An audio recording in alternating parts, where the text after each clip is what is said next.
Las viejas tradiciones, la cultura y la gastronomía se materializan en un plato típico paraguayo, la tradicional sopa yopará, cuya receta única ha pasado de generación en generación hasta nuestros días, ahuyentando, según la leyenda, a la miseria.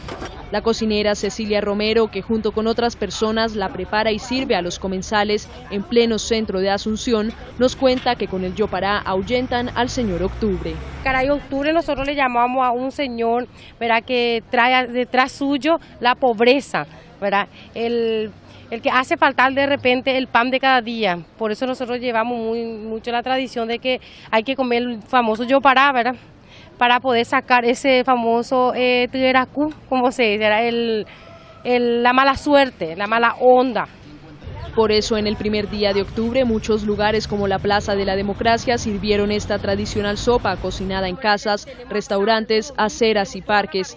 Aurora Cuenca, conocida como Ña Aurora, explicó. Y es una comida que mucha gente, al menos la gente de antes, le gusta comer esta comida, pues son comidas de los tiempos de los abuelos, todo. Sí, y también a nosotros nos gustaría también que los jóvenes sepan que es la comida típica de Paraguay. Una de los tantos comensales, Elena González, explicó que yopará significa mezcla en guaraní.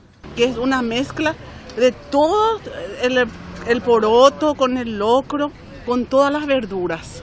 Y llevan todos los condimentos que le dije. Hay gente que le ponen, al terminar le ponen queso paraguay.